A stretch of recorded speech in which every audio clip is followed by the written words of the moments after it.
Imaginez un instant, une réception grandiose. Une soirée où l'élite de la société se réunit pour célébrer dans un cadre somptueux. Des lustres scintillants illuminent la salle, projetant des éclats de lumière sur les murs richement décorés. Des invités élégamment vêtus se mêlent, sirotant du champagne et échangeant des rires et des conversations animées. L'atmosphère est à la fois festive et raffinée. C'est le monde de La Dame au chapeau volé, un récit palpitant de Maurice Leblanc, un chef-d'œuvre littéraire qui nous transporte dans une époque révolue. Nous y rencontrons Arsène Lupin, maître du déguisement et gentleman cambrioleur au grand cœur. Un personnage fascinant, à la fois charismatique et mystérieux. Dans cette histoire, Lupin se retrouve au centre d'un mystère aux enjeux considérables. Une énigme qui met à l'épreuve son intelligence et son ingéniosité.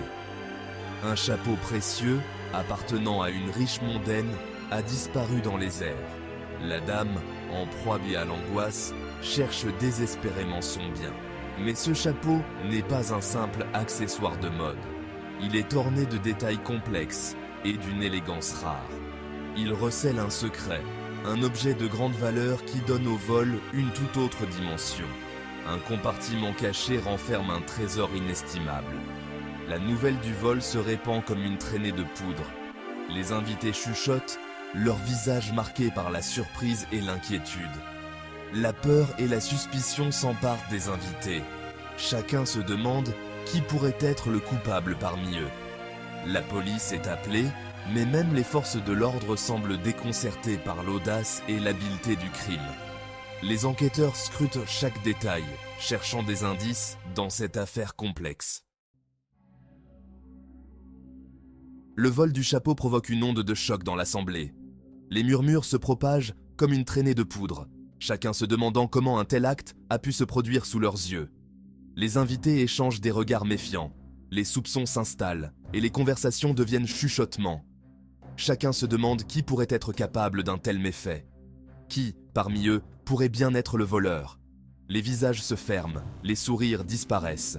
L'atmosphère devient lourde, presque palpable. La propriétaire du chapeau est effondrée. Son visage trahit une profonde détresse. Ce chapeau n'était pas seulement un accessoire, mais un héritage familial précieux. Elle craint non seulement la perte de son précieux bien, mais aussi le scandale potentiel que cela pourrait déclencher. Les regards se tournent vers elle, amplifiant son angoisse.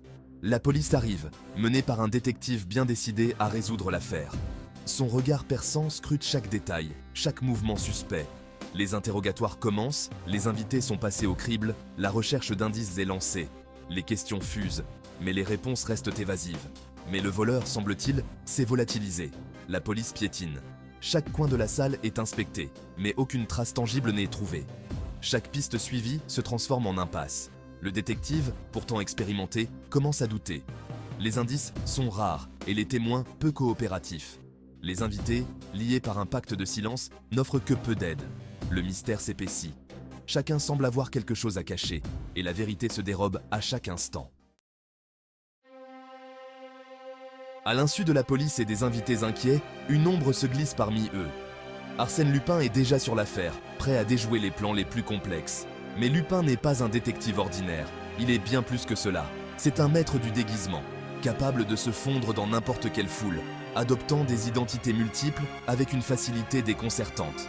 Il se meut avec aisance parmi l'élite, sa véritable identité étant un secret bien gardé, connu seulement de lui-même.